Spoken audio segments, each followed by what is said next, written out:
क्या आपने कभी सोचा है कि जब हम प्रार्थना करते हैं और जवाब नहीं आता तो परमेश्वर क्या कर रहे होते हैं?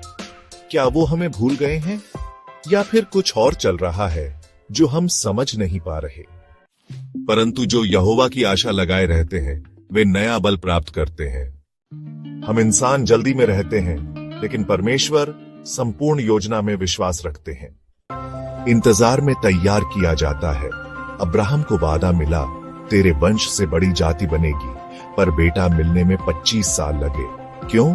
क्योंकि परमेश्वर पहले विश्वास की नींव बनाते हैं, फिर आशीष देते हैं। इंतजार में विश्वास की परीक्षा होती है। यूसुफ के साथ अन्याय हुआ, लेकिन उसने शिकायत नहीं की। उसने जेल में भी सपने देखने नहीं छोड़े। इंतजार ने उसे मिस्र का प्रधानमंत्री बना दिया।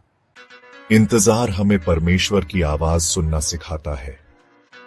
तेजी में हम शोर सुनते हैं, पर इंतजार में हम परमेश्वर की फुसफुसाहट को पहचानना सीखते हैं। इंतजार के पीछे उद्देश्य होता है। हर देरी में कोई ईश्वरीय उद्देश्य छुपा होता है। दाऊद को राजा बनने से पहले जंगलों में छुपना पड़ा। उसे लोगों से दूर रहकर राजा बनने की कला सीखनी थी। पॉइंट 5, इंतजार परमेश्वर की महिमा प्रकट करता है। जब परमेश्वर इंतजार कराते हैं तो वो केवल आशीष नहीं, बल्कि ऐसी गवाही देते हैं जो दूसरों को प्रेरित करे। यद्यपि वह देर करे तो भी उसकी आशा लगाए रहे, क्योंकि वह निश्चित होकर पूरी होगी। आज अगर आप किसी जवाब के लिए प्रतीक्षा कर रहे हैं, चुपचाप नहीं, बल्कि विश्वास में इंतजार करें। जो परमेश्वर पर भरोसा करता है उसका इंतजार कभी व्यर्थ नहीं जाता। जब दरवाजे बंद लगते हैं तो समझो परमेश्वर कुछ नया बना रहे हैं। यहोवा की बाट जो दृढ़ रहे और तेरा मन बल पाए। हाँ, यहोवा ही की बाट जो। इंतजार परमेश्वर की योजना का हिस्सा होता है। परमेश्वर कोई गलती नहीं करता। उसका हर निर्णय पूर्ण योजना का भाग होता है, भले ही वह देरी लगे। इंतजार विश्वास को गहरा बनाता है। जितना लंबा इंतजार उतना गहरा भरोसा।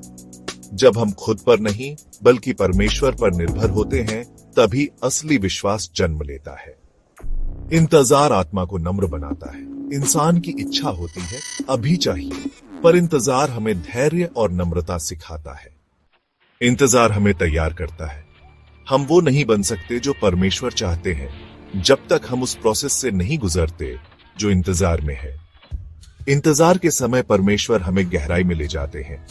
बाहर कोई हलचल नहीं, लेकिन अंदर परमेश्वर आपकी आत्मा में शांति, समझ और शक्ति भर रहे होते हैं। इंतजार हमें परमेश्वर की आवाज सुनना सिखाता है। शोर में नहीं, बल्कि चुप्पी में हम परमेश्वर की आवाज को महसूस करते हैं।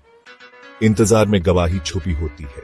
हर देरी, हर आंसू एक गवाही बना रहा है, ताकि जब जवाब आए तो दुनिया कहे, यह तो केवल परमेश्वर ही कर सकता था।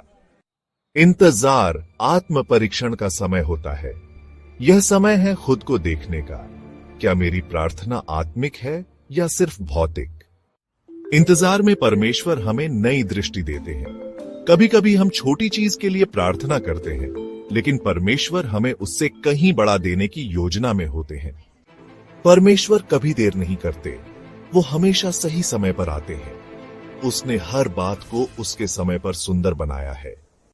अगर ये वीडियो आपके दिल को छू गया हो तो इसे लाइक करें, शेयर करें और हमारे चैनल को सब्सक्राइब करना न भूलें। आप अकेले नहीं हैं, परमेश्वर आपके साथ हैं।